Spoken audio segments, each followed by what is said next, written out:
नितीन आहे का? Nitin आदापुरे.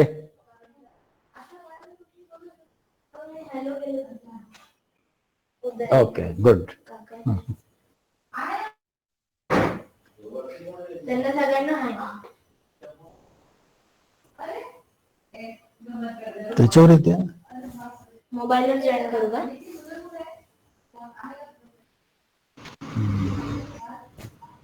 Sir screen share करता येईल तोपर्यंत? हो करता येईल.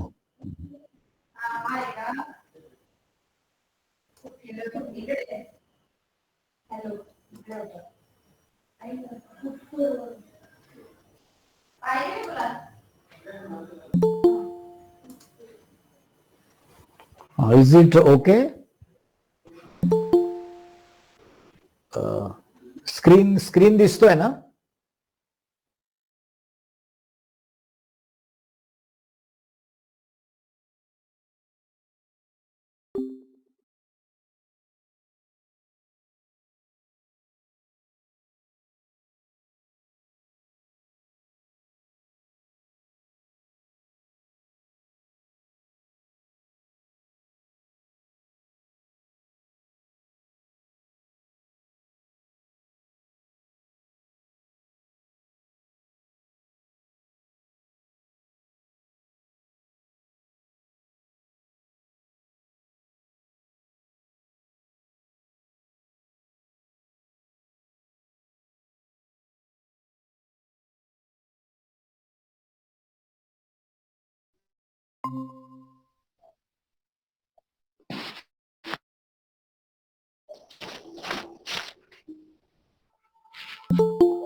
सर 7 वाजले सुरू करायचं का?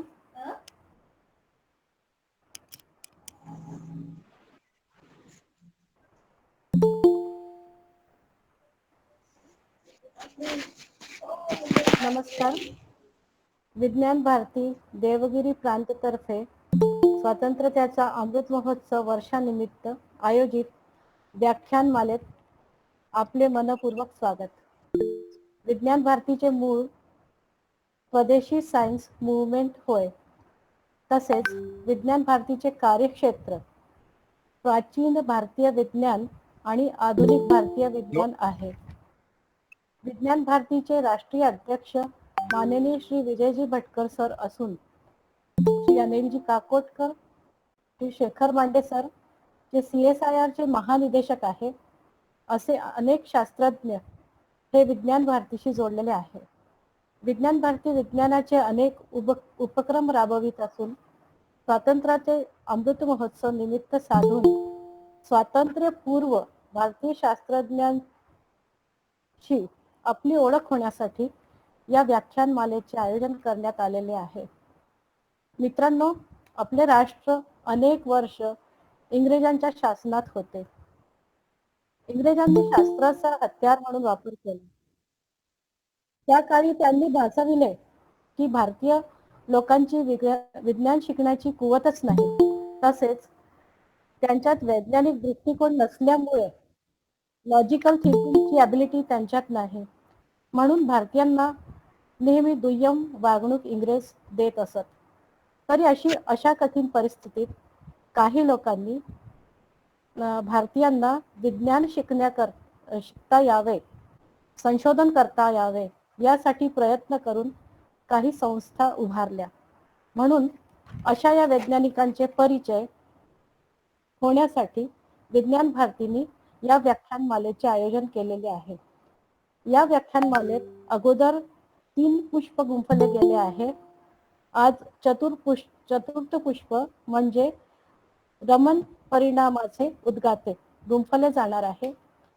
आज आपली ओळख होणार आहे महान भारतीय शास्त्रज्ञ चंद्रशेखर व्यंकट रमण आणि श्री श्रीनिवास कृष्णन यांची. डॉक्टर सी व्ही रमन यांना 1930 चे नोबेल पारितोषिक मिळाले. विशेष म्हणजे त्यांचे संपूर्ण कार्य भारतीयांसाठी चालविलेल्या संस्था Indian association of cultivation of science येथे पूर्ण झाले. संशोधन 1928 मध्ये पूर्ण झाले.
आता ऐकू येतंय? हो सर, येतो आता. ओके. तर आजचं हे चौथं पुष्प आहे. स्वतंत्रता संग्राम आणि विज्ञान या विषयावरची ही व्याख्यानमाला चौथ्या टप्प्यावरती आलेली आहे. चंद्रशेखर व्यंकट रमण आणि कार्य माणिवकम श्रीनिवास कृष्णन ही जी गुरु शिष्याची जोडी आज आपण बघणार आहोत ही फार वैशिष्ट्यपूर्ण आहे आणि प्रामुख्याने पारतंत्र्याच्या काळात तर ह्या 2 शास्त्रज्ञांनी केलेली जी काही कामगिरी आहे ती अनमोलच म्हणावी लागेल. चंद्रशेखर व्यंकट रमण किंवा रामन. स्क्रीन दिसत नाहीये सर. स्क्रीन दिसत नाहीये? नाही. ओके, हो, दिसत नाहीये. थांबा.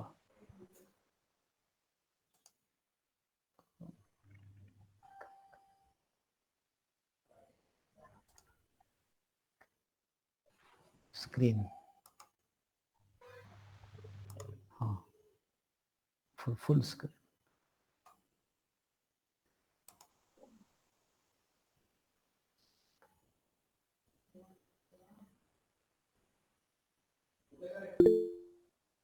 शेअर स्क्रीन कुठे? ते इथे येत का? हा, इथे दाबा. युअर एंटर स्क्रीन याच्यावर दाबा. शेअर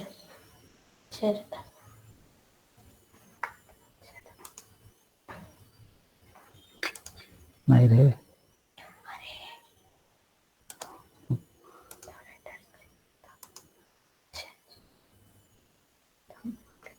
ऑलरेडी आहे. आता दिसतंय? नाही सर, नाही अजून नाही.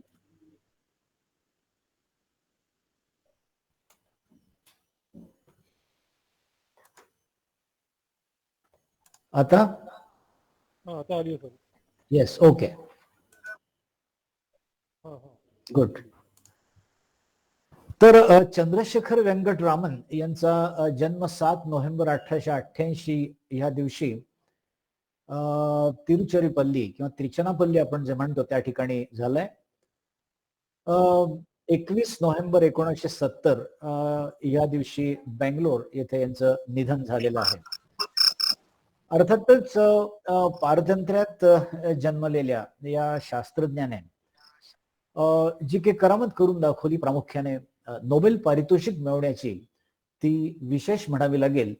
त्याचं कारण मी आता या ठिकाणी आपल्याला सांगणार आहे. Indian association for cultivation of sciences ही पहिली अशी संस्था भारतामध्ये महेंद्रलाल सरकार यांनी स्थापन केली, की जी भारतीय माणसाने, भारतीय संशोधकांना यावं याच्यासाठी केलेली ही फार मोठी सोय होती.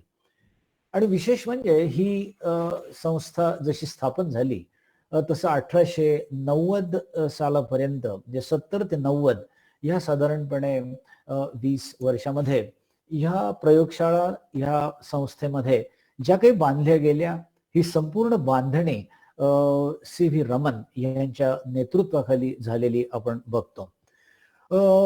रमन यांच्या नंतर त्या ठिकाणी जी एक महेंद्र सरकार प्रोफेसर ही चेअर निर्माण केली गेलेली होती, ती अर्थातच त्यांचा विद्यार्थी कार्य मणिवकम श्रीनिवास कृष्णन यांना पुढे देण्यात आली. तेव्हा मला असं वाटतं की Indian association for the cultivation of sciences ह्या संस्थेचं महत्व हे आपण जाणून घेतलं पाहिजे. कारण ही संस्था जर अस्तित्वात नसती तर कदाचित सी व्ही रमन काय, किंवा जगदीशचंद्र बोस काय, किंवा पी सी राय काय, अशा प्रकारच्या मोठमोठ्या शास्त्रज्ञांना संशोधन करण्यासाठी कुठेही जागा अशी उपलब्ध राहिली नसती. कारण ब्रिटिश राज्यामध्ये ब्रिटिश मंडळी ही तशी भारतीयांना संशोधन करण्यासाठी प्रोत्साहित करत नव्हती. तेव्हा हे त्या संस्थेचं चित्र आहे. 29 जुलै 1876 साली शेवटी ही संस्था अस्तित्वात आली, कार्यरत झाली. आणि ह्या ठिकाणी अत्यंत महत्वाचं काम म्हणजे तिथल्या प्रयोगशाळा बांधणीचं काम सी व्ही रमन यांच्याकडे सोपवण्यात आलं होतं. आता आपल्याला हे समजून घ्यायला पाहिजे की विज्ञानामध्ये भारतीय असे नोबेल पुरस्कार, असे किती भारतीय होऊन गेले की ज्यांना विज्ञानामध्ये नोबेल पुरस्कार प्राप्त झालेले आहेत. तसा तर पहिला भारतीय नोबेल पुरस्कार हा साहित्य कलाकृतीमध्ये टागोरांना मिळाला होता, परंतु पहिला पुरस्कार विज्ञानातला हा सी व्ही रमन यांना 1930 साली भौतिक शास्त्रामध्ये प्राप्त झाला. अर्थात पुढचे जे 3 शास्त्रज्ञ मी इथे दाखवलेले आहेत, एक म्हणजे हरगोविंद खुराना यांना 1968 साली वैद्यक शास्त्रातलं नोबेल पारितोषिक मिळालं. पण हरगोविंद खुराना हे जरी जन्माने भारतीय असले तरी हे पारितोषिक मिळालं त्यावेळेला ते अमेरिकेचे नागरिक होते. दुसरे म्हणजे सुब्रमण्य चंद्रशेखर यांना 1983 साली भौतिक शास्त्रामध्ये पारितोषिक मिळालं. अर्थातच सी व्ही रमन यांचा हा पुतण्या, पण अर्थातच यांचं देखील पूर्ण वास्तव्य अमेरिकेत होतं आणि ते अमेरिकेचे नागरिक होते. त्याचप्रमाणे साधारणपणे 2009 साली, थोडी चूक झाली येथे, 2009 असं वाचायला पाहिजे, व्यंकटेश रामकृष्णन यांना 2009 सालचं रसायनशास्त्राचं नोबेल पारितोषिक मिळालं. अर्थातच हे इंग्लंडचे नागरिक होते, जरी भारतात जन्मले असले तरी. आणि हे सगळं सांगण्याचं कारण असं आहे की अस्सल भारतीय नोबेल हे जर आतापर्यंतच्या एकूणच कार्यकालात कोणाला मिळालं असेल तर ते सी व्ही रमन यांना, आणि ते देखील पारतंत्र्यात मिळालेलं आहे, ही फार महत्वाची गोष्ट आहे. आणि म्हणून स्वातंत्र्यपूर्व काळात भारतात जन्मलेले, भारतातच शिकलेले, वाढलेले, भारतीय संस्थेतच संशोधन केलेले, भारतीय बनावटीच्या उपकरणांचा वापर ज्यांनी केला, असे अस्सल भारतीय नोबेल पुरस्कार प्राप्त शास्त्रज्ञ जर कोणी होते असं विचारलं तर ते म्हणजे सी व्ही रमन यांचं नाव आपल्याला घ्यावं लागेल. आणि मग खरोखर प्रश्न असा निर्माण होतो की पारतंत्र्यामध्ये आपण जर आपल्याकडे निर्माण केलेल्या उपकरणांचा वापर करून नोबेल पारितोषिक प्राप्त करू शकलो तर मग आपल्याला स्वातंत्र्य प्राप्तीनंतर परदेशामध्ये का जावं लागलं. आणि हा प्रश्न मी तुमच्या विचाराधीन सोडलेला आहे, कारण हे प्रत्यक्ष सत्य आपल्याला या ठिकाणी दिसत आहे. अर्थातच सी व्ही रमन यांना पहिल्यापासून ध्वनिशास्त्रामध्ये विशेष रस होता. तरुणपणी त्यांना ध्वनिशास्त्रात एस्पेशली व्हायोलिन आणि सतार ह्याच्यातून निघणारे जे लयबद्ध ध्वनी यांचा ते अभ्यास करत होते. या विषयाने त्यांना इतकं वेडावून टाकलं की व्हायोलिन वरचं जे ध्वनी श्रवण शास्त्र आहे, त्याच्या व्याख्यानानंतर एक शास्त्रज्ञ श्रोता असं गमतीने म्हणाला सुद्धा की या विषयावर तुम्हाला रॉयल सोसायटीचं सदस्यत्व का बहाल करू नये. रॉयल सोसायटी आपल्या सगळ्यांना माहिती आहे की रॉयल सोसायटी हे एक जागतिक व्यासपीठ होतं त्यावेळेचं, की ज्या ठिकाणी जगामध्ये कुठल्याही कानाकोपऱ्यातून आणि कुठल्याही देशातून जर वेगळेपणा असं कोणाला जर जाणवत असेल आपल्या संशोधनामध्ये, तर तो सादर करण्यासाठी हे व्यासपीठ होतं. आणि या व्यासपीठावरती 1921 साली लंडनमध्ये सी व्ही रमन यांचं ह्या ध्वनिशास्त्रावरचं हे व्याख्यान फार गाजलं. आणि अर्थातच जेव्हा तो शास्त्रज्ञ म्हणाला एक श्रोत्यांमधला की आपल्याला ह्या रॉयल सोसायटीचं सदस्यत्व का बहाल करू नये, अर्थातच सी व्ही रमन यांच्या विचारांना त्यामुळे फार मोठी चालना मिळाली. हे व्याख्यान संपल्यानंतर ते इंग्लंडहून जेव्हा भारतात यायला निघाले बोटीने, तेव्हा बोटीतून प्रवास करत असताना आकाश आणि समुद्राच्या निळ्या रंगाने त्यांच्या विचारांना चालना मिळाली. आणि त्यांनी असा सहज प्रश्न विचारला की हे पाणी समुद्राचं निळं का दिसतं. आणि या प्रश्नावरून आपल्या लक्षात येईल की शास्त्रज्ञ हा कितीही मोठा असला तरी त्याच्या मनामध्ये जो काही प्रश्न निर्माण होत असतो तो एखाद्या बालकाच्या मनामध्ये निर्माण होणारा प्रश्न असतो. आणि इथूनच खरी विज्ञानाच्या एकूणच संशोधनाला भविष्यात सुरुवात होत असते. आणि त्यामुळे हा अगदी इनोसंट अशा प्रकारचा, निरागस अशा प्रकारचा प्रश्न होता की हे पाणी निळं का दिसतं. आणि अर्थातच बोटीच्या डेकवरती बसल्या बसल्या त्यांनी त्याचं उत्तर देखील मिळवायचा प्रयत्न केला की पाण्याच्या रेणूंमध्ये प्रकाश किरण जे आहेत ते विखुरतात आणि this is the phenomena of scattering of light, आणि त्याच्यामुळे पाणी हे निळं दिसतं. अर्थातच कलकत्त्याला ते जेव्हा परतले आणि प्रयोगशाळेत पोहोचल्याबरोबर त्यांनी अर्थातच वेळ न दवडता हा जो प्रयोग आहे या प्रयोगाला सुरुवात केली आणि तो सिद्ध देखील केला.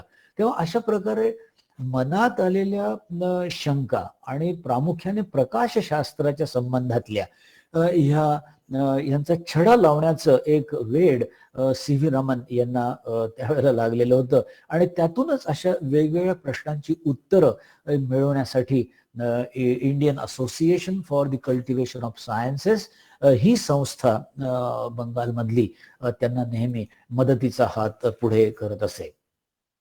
1924 साली त्यांना रॉयल सोसायटीचं सदस्यत्व सुद्धा बहाल करण्यात आलं. हे लक्षात ठेवा की 1928 साली त्यांनी खरं म्हणजे रमन इफेक्टचा शोध लावलेला आहे. 1930 साली त्यांना नोबेल मिळालेलं आहे, परंतु त्याच्या आधीच त्यांच्या एकूणच कर्तृत्वाचा म्हणजे आवाका लक्षात घेऊन आणि 1924 साली त्यांना रॉयल सोसायटीचं सदस्यत्व हे बहाल करण्यात आलेलं होतं. आणि अर्थातच पुढे 6 वर्षांनी त्यांना नोबेल पुरस्कार प्राप्त झाला. 1929 साली म्हणजे परत नोबेल मिळायच्या आधीच ही वॉज नाइटेड ॲज सर, म्हणून आपण नेहमी म्हणतो की सर चंद्रशेखर व्यंकट रामन. सर ही एक पदवी आहे, अर्थातच ब्रिटिश लोकांनी दिलेली ही पदवी आहे. अर्थातच त्याचं रूपांतर नंतर असं झालं की भारतातल्या प्रत्येकच शिक्षकाला विद्यार्थी सर म्हणू लागला. पण अर्थातच सर ही पदवी मिळवायला देखील त्यावेळेला बरंच काही सिद्ध करावं लागत असे, हे आपण लक्षात घेतलं पाहिजे.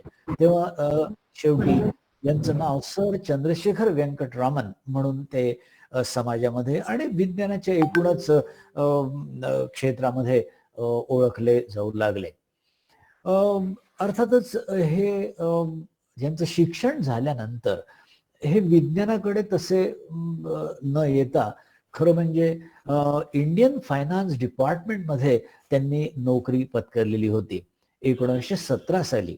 आणि ही नोकरी आता या ठिकाणी सुद्धा एक राष्ट्रवाद आपल्याला दिसतो की ब्रिटिश इंडियामध्ये फायनान्स डिपार्टमेंटमध्ये नोकरी करण्यात त्यांचं काही मन लागेना. आणि अर्थातच त्यावेळेला कलकत्ता विद्यापीठामध्ये पॅलिट प्रोफेसरशिप नावाची एक पदवी किंवा एक विशिष्ट प्रकारचे जागा त्या ठिकाणी निर्माण झालेली होती. आणि ती फिजिक्स क्षेत्रामध्ये असल्यामुळे आणि ती रमन यांना देण्यात आल्यामुळे रमन यांनी आपली नोकरी सोडली आणि ते कलकत्त्यात येऊन या ठिकाणी एकूणच शिक्षण क्षेत्रामध्ये दाखल झाले आणि फिजिक्समध्ये त्यांनी आपल्या संशोधनाला सुरुवात केली. तेव्हा 1917 साली ते तसं पाहिलं तर विज्ञानाच्या संशोधन क्षेत्रामध्ये प्रत्यक्षात नव्हते. त्याच्यानंतर ते फिजिक्सच्या क्षेत्रामध्ये त्यांनी पदार्पण केलेलं आहे. डिसेंबर 1927 हा महिना अत्यंत महत्वाचा समजला जातो. त्याचं कारण साधारणपणे सी व्ही रमन यांच्या एकूणच कारकिर्दीला, संशोधनाच्या कारकिर्दीला जी कलाटणी मिळाली ती डिसेंबर 1927 या महिन्यामध्ये मिळाली. विज्ञानामध्ये पायाभूत असं काम करणाऱ्या भारतीय शास्त्रज्ञांची पंढरी म्हणजे कलकत्ता शहर हे आपल्या सगळ्यांना माहितीच आहे. त्याचं कारण ही संस्थाच मुळे कलकत्त्यामध्ये स्थापन झालेली होती. बोबझार हा एक अत्यंत गर्दीचा रस्ता कलकत्त्यामधला आणि त्यात 210 नंबरची इमारत म्हणजे Indian association for the cultivation of science नावाची संस्था, याचं ते ऑफिस, याची ती लॅबोरेटरी होती. 1927 साली डिसेंबर महिन्याच्या संध्याकाळी त्यांच्या प्रयोगशाळेमध्ये काही पाहुणे मंडळी आलेली असताना चंद्रशेखर व्यंकटरमण हे आपली काही उपकरणं त्यांना दाखवत होते. आणि तेवढ्यात एक चष्मा घातलेला अगदी बारीक अंगकाठी असलेला एक तरुण मुलगा के एस कृष्णन हा प्रयोगशाळेत धावत आला आणि तो असं म्हणाला की प्रोफेसर कॉम्प्टन यांना नुकतंच नोबेल पुरस्कार जाहीर झालेला आहे. अर्थातच यांनी सी व्ही रमन यांचे कान टवकारले गेले आणि त्यांनी एकदम ऐकलं की प्रोफेसर कॉम्प्टन यांना नोबेल पुरस्कार मिळालेला आहे. आणि म्हणून ते तरुणाकडे बघून म्हणजेच कृष्णनकडे बघून म्हणाले की अरे कृष्णन, हा कॉम्प्टन परिणाम जर क्षकिरणांच्या बाबतीत खरा ठरतो तर तो प्रकाशाच्या बाबतीत सुद्धा खरा का ठरू नये किंवा तो ठरायला हवा. एक लक्षात घ्या की नोबेल पुरस्काराचा विषय हा उभ्या त्या संवादातून सी व्ही रमन यांना कसा सुचला हे ह्या ठिकाणी मला मुद्दाम सांगायचं आहे. आणि अर्थातच तो क्षकिरणांसाठी जर ठरतो तर प्रकाश किरणांच्या बाबतीत आपण तशाच प्रकारचे प्रयोग करून जर बघितले तर आपल्याला काही त्याच्यातून निष्कर्ष मिळू शकतात का, हे मला असं वाटतं की त्यांच्या एकूणच नोबेल प्राप्त संशोधनाचा हा एक अत्यंत महत्वाचा पाया होता. आणि म्हणून मी म्हटलं की हा प्रसंगच मुळे सी व्ही रमन यांच्या एकूणच पुढच्या संशोधनाच्या कारकिर्दीला कलाटणी देणारा असा ठरला. आणि त्यांना एक कल्पना सुचली. काही वर्षापूर्वी ए एच कॉम्प्टन यांनी असं दाखवून दिलं होतं की एखाद्या पदार्थातून जेव्हा क्षकिरण जातात तेव्हा त्यांच्यात बदल घडून येतो. कुठल्या प्रकारच्या पदार्थातून हे किरण जातात याच्यावरती त्यातल्या बदलाचं स्वरूप अवलंबून असतं. हे मोठं इंटरेस्टिंग आहे आणि यालाच कॉम्प्टन परिणाम असं म्हणतात. आणि मग हे का होतं तर याचा छडा लावण्याचं काम अर्थातच म्हणजे सामान्य प्रकाशाच्या बाबतीत हे का घडतं याचा छडा लावण्याचं काम पुढे सी व्ही रमन यांनी केलं. मग त्यांचं असं म्हणणं होतं की पारदर्शक पदार्थातून जर प्रकाश किरण सोडले तर मग त्यांच्या गुणधर्मात बदल घडून येईल का, असा त्यांनी स्वतःलाच प्रश्न विचारला. 5 वर्ष ते प्रकाशशास्त्रामध्ये ह्या एका विषयावरती संशोधन करत होते की जसं कॉम्प्टनला एक्सरेच्या बाबतीत मिळालं तसं आपल्याला पारदर्शक पदार्थातून प्रकाश किरण सोडले असताना काही मिळू शकतं का. तसं पाहिलं तर त्यांच्या प्रयोगशाळेत आधुनिक उपकरणं उपलब्ध नव्हती, पण असलेल्याच उपकरणांमध्ये थोडासा बदल करून ते आपल्या प्रश्नाचं उत्तर नक्की मिळवू शकतील असा त्यांना मात्र नक्की आत्मविश्वास होता. आणि अर्थातच सी व्ही रमन यांचं वैशिष्ट्य असं सांगता येईल की ते ज्या वेळेला प्रयोगशाळेमध्ये संशोधनाचं काम करत असत आणि त्याच्यासाठी त्यांना जेव्हा एखादं उपकरण हवं असायचं तेव्हा ते उपकरण प्रत्यक्ष हाताने तयार करण्याची त्यांना एक सवय होती. आणि म्हणून तुम्हाला आश्चर्य वाटेल की पुढे त्यांच्या नावाने जी रमण संस्था स्थापन झाली त्या संस्थेमध्ये एक स्वतंत्र वर्कशॉप होतं आणि आलेल्या प्रत्येक संशोधनाच्या विद्यार्थ्याला त्याचं लागणारं उपकरण हे त्याला स्वतःच्या हाताने तयार करून घ्यावं लागत असे. तर ही मोठी वैशिष्ट्यपूर्ण गोष्ट सी व्ही रमन यांच्याकडून त्यावेळेचे विद्यार्थी हे शिकत असत आणि हे त्यांचं एकूणच संशोधनाचं वैशिष्ट्य होतं. 28 फेब्रुवारीला 1928 साली बंगलोर इथल्या शास्त्रज्ञांच्या एका बैठकीमध्ये नवीन किरणोत्सार या संबंधी त्यांनी आपला शोध सादर केला आणि हाच तो रमन परिणाम या नावाने हा शोध मग पुढे जगभर ओळखला जाऊ लागला. भारतीय विज्ञानाच्या इतिहासामध्ये हा शोध अर्थातच सुवर्णाक्षरांनी लिहिला गेला. त्याचं कारण असं की ह्या दिवशी म्हणजे 28 फेब्रुवारी 1928 ह्या दिवशी ते जे काही बोलले ते पुढे नोबेल प्राप्त होऊ शकेल याची रमण यांना देखील तशी पक्की खात्री नव्हती. कारण जेमतेम 200 रुपये खर्च करून तयार केलेल्या उपकरणामध्ये आणि अत्यंत तुटपुंज्या अशा सोयी असं असून सुद्धा जिद्दीने त्यांनी आपलं संशोधन पूर्ण केलेलं होतं. तेव्हा संशोधनाचा विषय एकदा पक्का झाला की त्याच्यासाठी लागणाऱ्या ह्या ज्या सगळ्या गोष्टी असतात मग त्याला वातावरण म्हणा त्याच्यानंतर त्याला लागणारी उपकरणं म्हणा ही सगळी कशी आपोआप तयार होतात ह्याचं देखील रमन यांचं संशोधन म्हणजे एक अत्यंत महत्वाचं असं आणि जिवंत असं उदाहरण आहे असं सांगायला हरकत नाही. आता आपण असं बघू की रमन इफेक्ट म्हणजे नेमकं काय. What exactly is Raman effect. Raman effect हा एक process of scattering of light particles अशा याच्यातला एक फिनॉमिना आहे. स्कॅटरिंग ऑफ लाईट याचं मराठीत भाषांतर म्हणजे प्रकाश किरणांचं विखरणं किंवा प्रकाश किरण जेव्हा विखुरतात तेव्हा त्याला आपण असं म्हणतो की स्कॅटरिंग ऑफ लाईट झालेलं आहे. मॉलिक्युल्स एखाद्या माध्यमामधून जे रेणू आहेत त्या माध्यमातल्या रेणूंच्या मधून जेव्हा प्रकाश किरण जातो आणि तो जेव्हा विखुरतो त्यावेळेला आपल्याला असं दिसतं की प्रकाश किरणांचं अपवर्तन होतं म्हणजे light gets refracted. So the scattering of light results in to the refraction of light. आणि हाच नेमका परिणाम आपल्याला मग समुद्राच्या पाण्यात दिसतो. मोठ्या मोठ्या या तुमच्या आईसबर्गच्या बाबतीत म्हणजे बर्फाचे जे मोठे मोठे खंड असतात त्यांच्या बाबतीत दिसतो की त्यांच्यावर पडणारा लाईट किंवा त्यांच्यावर पडणारा हा जो प्रकाश किरण आहे हा प्रकाश किरण जेव्हा त्या माध्यमातून जातो तेव्हा तिथे प्रकाश किरणांचं अपवर्तन होतं रिफ्रॅक्शन होतं आणि रिफ्रॅक्टेड रेज किंवा हे रिफ्रॅक्टेड ज्या तरंग लांबी असतात त्या मात्र वेगळ्या रंगाच्या असतात वेगळ्या तरंग लांबीच्या असतात आणि म्हणून त्या आपल्याला वेगळ्या रंगाच्या भासतात. हा मोठा एक गमतीदार परिणाम हा रमन यांनी आपल्या या संशोधनात दाखवून दिला. म्हणून म्हणतात की when the beam of light traverses a dust-free transparent sample of a chemical compound, a small fraction of the light immerses in the direction other than that of the incident beam.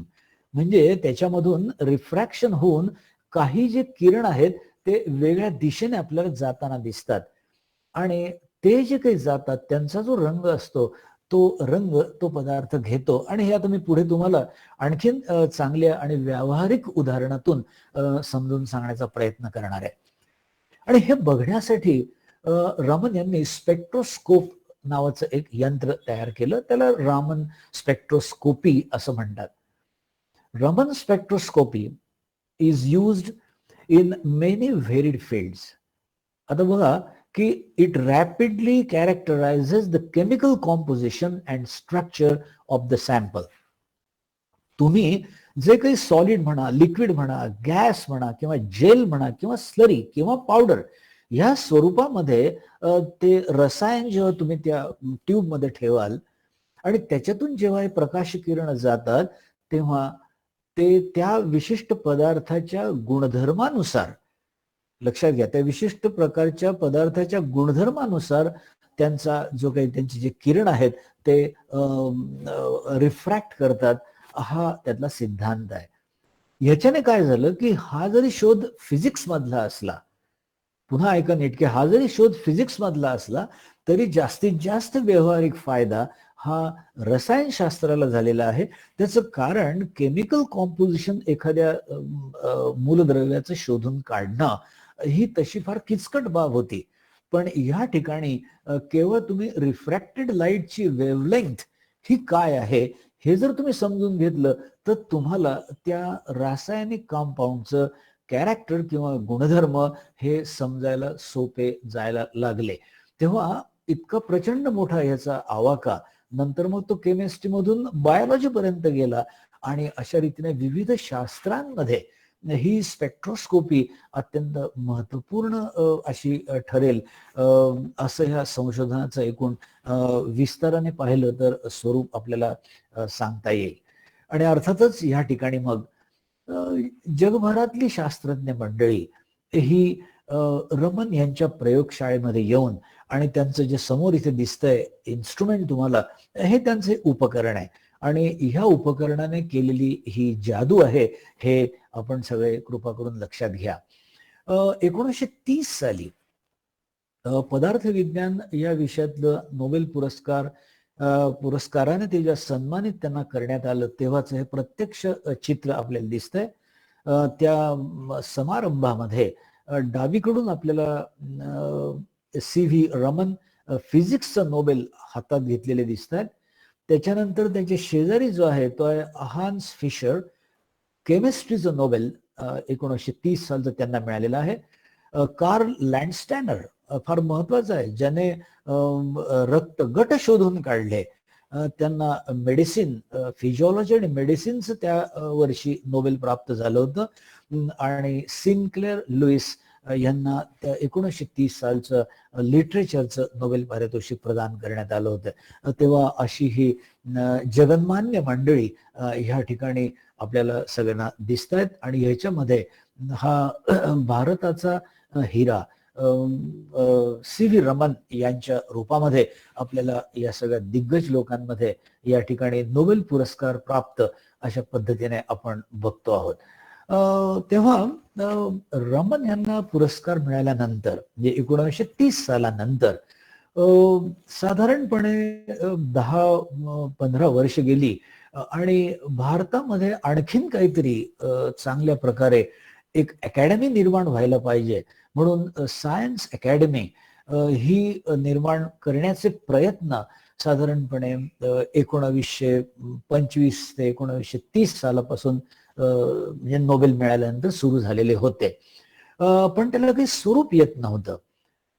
अखेरीस 1948 साली एक संस्था अस्तित्वात आली आणि ती अर्थातच Raman research institute म्हणून रमन यांनी स्थापन केलेली आणि ज्याचे आजीवन डायरेक्टर म्हणून होते ते म्हणजे CV रमन.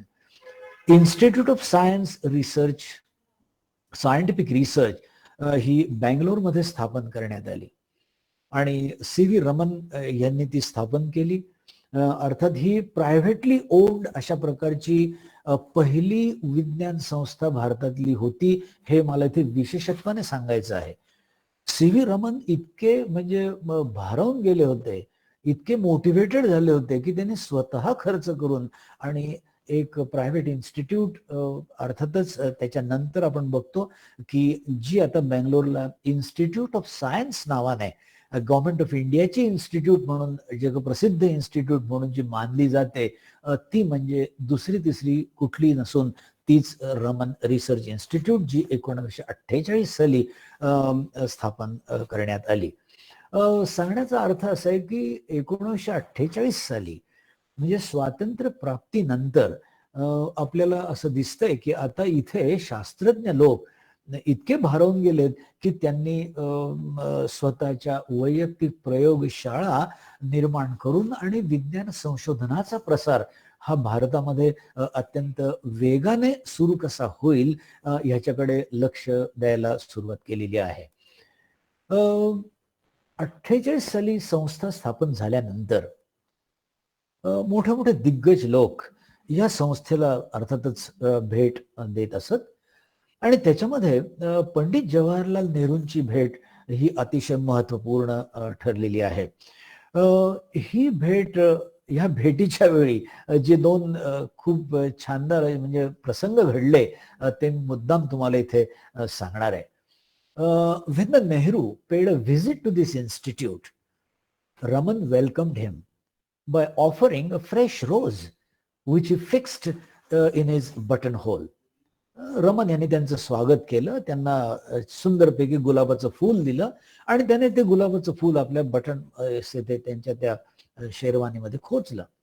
रमन असं म्हणाले, "The rose that is fixed in your buttonhole is not red, but actually bluish green in color."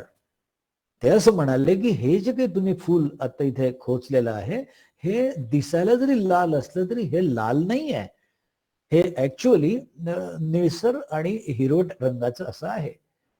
नेहरूंना थोडासा जे धक्का बसला आणि नेहरू म्हणाले की हाऊ कम. तेव्हा रामन असं म्हणाले की if the wavelengths of light from a certain region of the spectrum are absorb by a material, it will appear to be the complementary color. Thus, for instance, if bluish green color is absorbed, the flower will appear red. आणि मला असं वाटतं हाच Raman effect आहे. त्यांचं म्हणणं असं होतं की या ठिकाणी प्रत्यक्ष त्या फुलाने निळसर हिरवट जो रंग आहे तो प्रत्यक्ष ऍब्झॉर्ब केलेला आहे आणि म्हणून त्या फुलाचा रंग प्रत्यक्ष हिरवा आहे. पण हा रंग घेतल्यानंतर हे फूल जे आहे हे लाल रंग बाहेर टाकतं, म्हणजे वेगळ्याच वेवलेंथचा लाईट तिथे रिफ्रॅक्ट होतो आणि तो मात्र आपल्याला दिसतो आणि म्हणून फुलाचा रंग आपल्याला लाल दिसतो. म्हणजे बघा की एक पंतप्रधान ज्या वेळेला ह्या इन्स्टिट्यूटमध्ये येतात तेव्हा त्यांच्या आवडीचं असं हे गुलाबाचं फुलच मुळी कसं फसव्या रंगाचं आहे आणि त्याच्या मागे काय विज्ञान आहे, त्याच्या मागे काय रमन इफेक्ट आहे, हे रमन यांच्या एकूणच शिक्षण पद्धती म्हणा किंवा एखादा विषय समजून सांगणं म्हणा, ह्याचं एक व्यवच्छेदक लक्षण होतं की ते तो विषय अत्यंत सोपा साधा सगळ्यांना कळेल अशा शब्दात ते सांगत असत. आता ही सगळी गंमत झाल्यानंतर त्यांचं लेक्चर संपलं. लेक्चर संपल्यानंतर मग रमनांनी त्यांना आपल्या म्युझियम मध्ये पुढे नेलं आणि म्युझियम मध्ये नेल्यानंतर आणखीन एक छानदार प्रयोग त्यांनी त्यांना करून दाखवला आणि तो प्रयोग असा होता की here Raman turned of the overhead light living only the ultraviolet light on. म्हणजे त्यांनी त्यांना म्युझियम मध्ये नेलं आणि तिथले लाईट बंद केले आणि तिथला अल्ट्राव्हायोलेट लाईट मात्र सुरू केला. And placed a piece of copper and a piece of gold on Nehru's palm. नेहरूंच्या हातावर त्याने दोन असे तुकडे ठेवले. एक तुकडा होता कॉपर ह्या धातूचा आणि दुसरा तुकडा जो होता तो सोनं म्हणजे गोल्ड असा गोल्डचा होता. Asking him to identify which was gold. Raman असं म्हणले की अहो नेहरू साहेब, आपण ओळखू शकता का यातलं कॉपर कुठलं आहे आणि यातलं गोल्डचा तुकडा कुठला आहे. Nehru promptly picked up the one that appeared brighter under the glow of ultraviolet light and Raman burst out in a mocking laughter, saying, Mr. Prime Minister, all that glitters is not gold. ते म्हणाले की mister prime minister, जे काही चमकतं ते सगळं चमकणारं हे सोनं नसतं. आणि म्हणून थोडक्यात असं झालं की जे अल्ट्राव्हायोलेट लाईटमध्ये जे चमकलं ते ऍक्च्युअली कॉपर होतं. आणि म्हणून नेहरूंना असं वाटलं की तेच गोल्ड आहे. आणि अशा रीतीने त्यांनी नेहरूंची वैज्ञानिक गंमत केली. आणि म्हणून त्यांचं चरित्र लिहिणारी ही जी उमा परमेश्वरन आहे, ही त्या पुस्तकात म्हणते about the opinion that Nehru had chosen the copper piece, thinking it was gold, again and again, fooled by the light that did not emerge from the natural light of wisdom.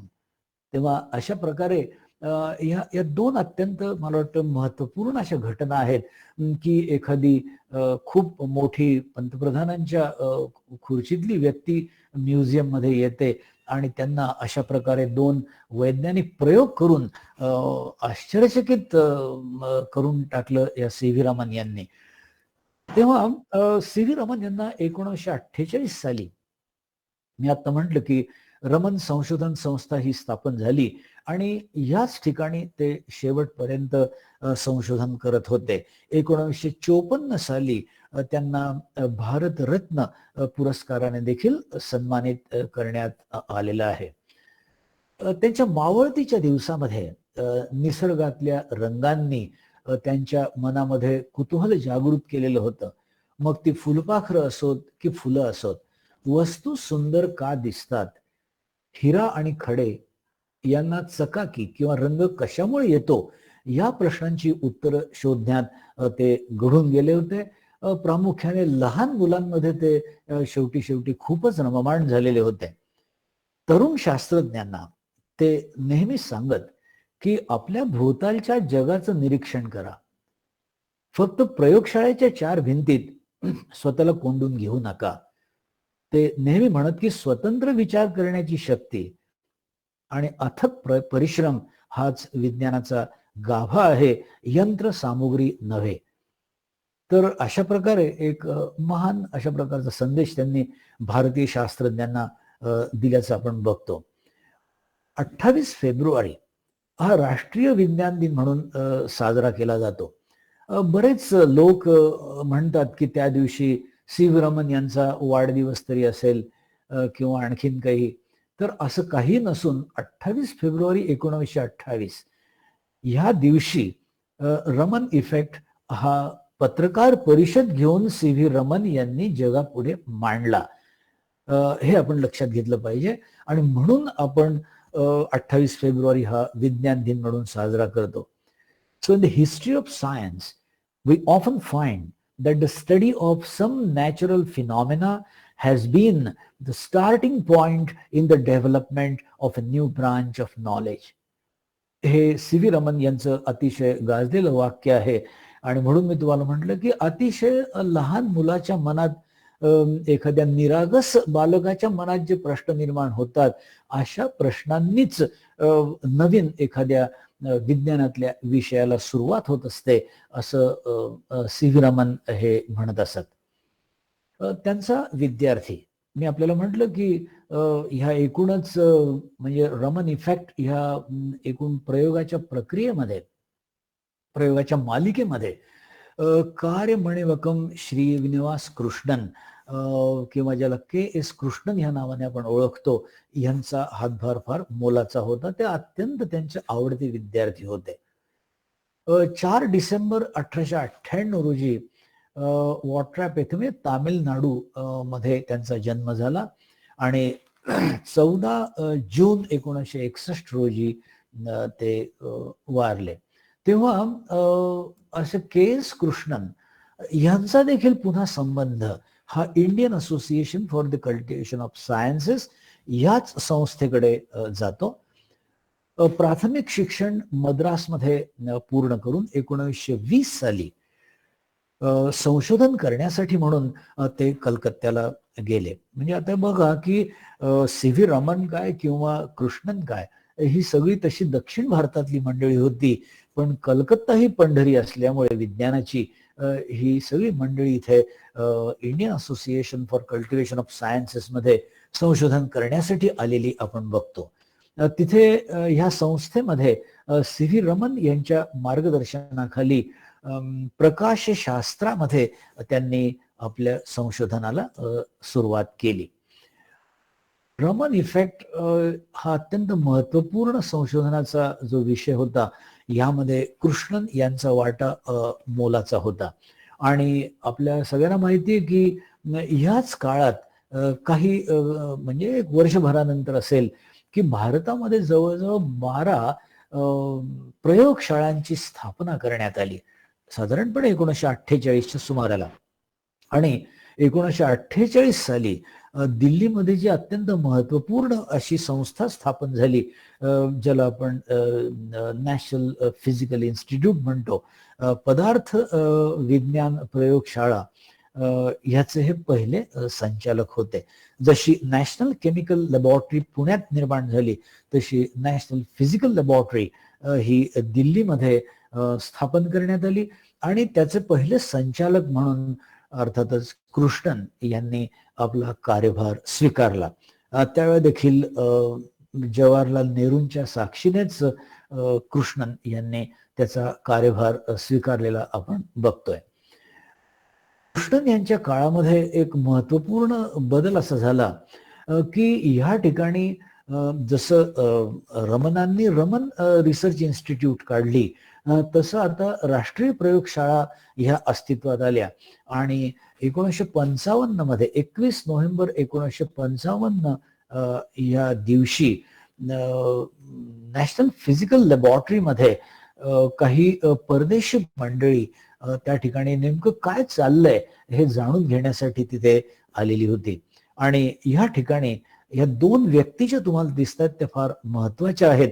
सगळ्यात उजवीकडे जी व्यक्ती उभी आहे, he is Russian leader Nikolai Bulganin. त्यांच्या शेजारी मध्यभागी जो उभा आहे, म्हणजे त्यांच्या उजव्या हाताशी, he is the Soviet communist chief Khrushchev. तर अशा रीतीने बुल्गानिन आणि ख्रुश्चव हे एस्पेशली लिक्विड एअर कॉम्प्रेसर ह्या इन्स्ट्रुमेंटचं काम कसं चालतं आणि ह्याची उपयोजिता, याची प्रॅक्टिकल ऍप्लिकेशन काय आहे, हे समजून घेण्यासाठी म्हणून ते खास नॅशनल फिजिकल लॅबॉरेटरीच्या इथे भेटीसाठी आले होते. सांगण्याचं उद्दिष्ट असं की रशिया आणि इतर देशांमधून अत्यंत महत्वपूर्ण अशा व्यक्ती, राजकीय व्यक्तींना देखील आता कुतूहल निर्माण झालं होतं की या भारत देशामध्ये या नवनवीन प्रयोगशाळांमध्ये नेमकं काय घडतंय. अर्थातच आपण पुढे बघतो की 1955 साली डॉक्टर कृष्णन हे NPL चे डायरेक्टर असताना सुकानो हा इंडोनेशियाचा प्रेसिडेंट आणि त्याचं एक मोठं डेलिगेशन हे देखील या ठिकाणी NPL ची एकूणच ओळख करून घेण्यासाठी आणि आलेलं आपण बघतो. तेव्हा विज्ञानामध्ये आता स्वयंसिद्धता, स्वयंपूर्ण होण्याची एकूणच चिन्ह ह्या ठिकाणी दिसायला लागलेली होती, जी असं आपल्याला म्हणायला हरकत नाही की ब्रिटिशांच्या काळामध्ये कुठेतरी ती दाबली गेलेली होती. आणि अशा रीतीने या ठिकाणी आता विविध वैज्ञानिकांच्या एकूणच बुद्धिमत्तेला धुमारे फुटायला सुरुवात झालेली होती. काय होतं कृष्णन यांचा म्हणजे संशोधनाचा विषय, तर त्यांचा विषय होता थर्मिओनिक्स. थर्मिओनिक्स म्हणजे या ठिकाणी तुम्हाला दिसतंय की इथे एक फिलामेंट आहे आणि ती फिलामेंट तापवलेली आहे. तर कुठलीही लोखंडाची फिलामेंट जर तापवली तर त्याच्यातून इलेक्ट्रॉन्स बाहेर पडतात. याला म्हणतात thermionic property of the metals. तेव्हा विविध घन पदार्थांमधल्या अणुरेणूंच्या सूक्ष्म रचनांचा आणि त्यांना बांधून ठेवणारा जो दाब आहे, ह्याचा कृष्णन यांनी सखोल अभ्यास केला. एखाद्या पदार्थाला जर तापवलं तर इलेक्ट्रॉन्स बाहेर टाकण्याच्या त्यांच्या गुणधर्माचा अभ्यास म्हणजे थर्मिओनिक्स. ह्या शास्त्र शाखेचा त्यांनी प्रामुख्याने अभ्यास केला. या शास्त्रात त्यांनी मोलाचं संशोधन केलं. विविध आकाराच्या घनपदार्थांमध्ये निर्वात अवस्थेत उष्णता वहन कसं होतं याचाही त्यांनी अभ्यास केला. हा त्यांच्या विशेष म्हणजे अभ्यासाचा विषय होता. त्यांच्या संशोधनाचे प्रमुख जे विषय होते ते म्हणजे ही वॉज अ को डिस्कव्हरर ऑफ रमन इफेक्ट. दुसरं म्हणजे दी क्रिस्टल मॅग्नेटिझम, त्याच्यानंतर मॅग्नेटोकेमिस्ट्री आणि अर्थातच कृष्णन बॅनर्जी या दोन शास्त्रज्ञांनी मिळून हे developed method for measuring the susceptibility of small crystals. तर अशा प्रकारे क्रिस्टल्स मधलं फार महत्वाचं असं संशोधन कृष्णन यांनी पुढे अर्थातच ह्या नॅशनल फिजिकल लॅबॉरेटरीमध्ये चालू ठेवलेलं होतं. 1954 साली त्यांना पद्मभूषण ही पदवी देऊन सन्मानित करण्यात आलं. नाईट बॅचलर हा देखील सन्मान त्यांना देण्यात आला. भटनागर अवॉर्ड हे जे उत्तम भारतीय शास्त्रज्ञाला दिलं जातं ते देखील त्यांना प्राप्त झालं. तेव्हा अशा प्रकारे ही रॉयल सोसायटीची जी काही सदस्यत्व आहे, मेंबरशिप आहे, ती त्यांना 1940 साली बहाल करण्यात आली आणि अर्थातच त्यांचं संशोधन हे जगाच्या व्यासपीठावरती सगळ्यांच्या समोर आलं.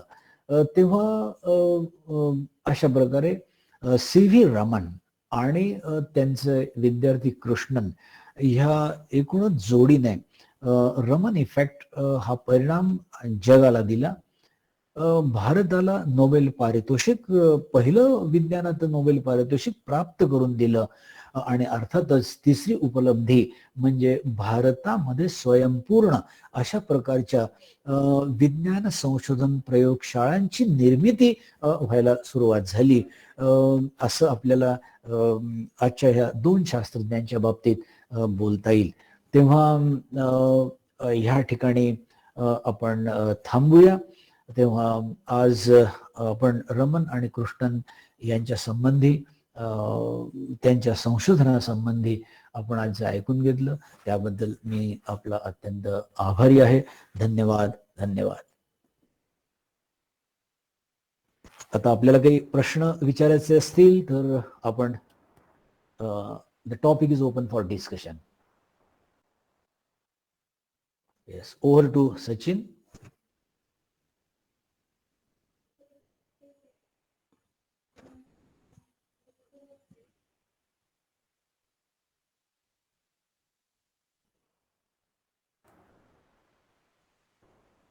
जर प्रश्न विचारायचे असतील तर स्वतःला अनम्यूट करा आणि प्रश्न विचारू शकता आपण.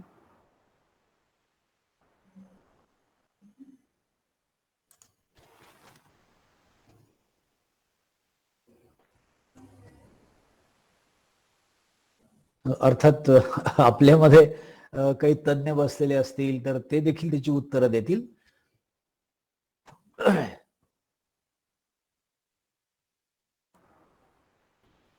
येस.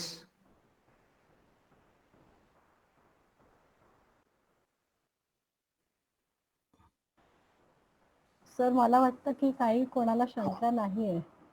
ओके. असं वाटतं आहे.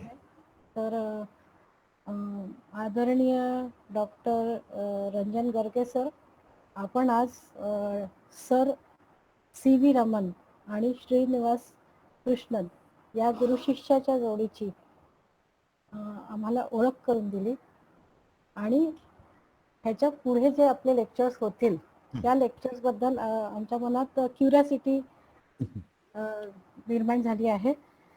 त्याबद्दल आपले खूप खूप धन्यवाद. तसेच देवगिरी प्रांत चे सर्व पदाधिकाऱ्यांचेही खूप धन्यवाद. इतके छान लेक्चर्स आयोजित करत आहे ही सिरीज पूर्ण. तसेच सर्व हजर असलेले विज्ञान जिज्ञासू ज्यांनी हे लेक्चर ऐकलं त्यांचे पण मी खूप सर्वांचे आभार मानते. याच्या पुढचे जे पुष्प आहे ते पुढच्या शनिवारी असणार. याच वेळेस अवकाश ते जीवाश्म या विषयावरती असणार ते लेक्चर. आता ह्याच्या पुढे शांती मंत्र होऊन ही सभा संपणार आहे. शांती मंत्र. सर्वे भवन्तु सुखिनः, सर्वे सन्तु निरामयाः, सर्वे भद्राणि पश्यन्तु, मा कश्चित् दुःखभाग्. ओम शांति.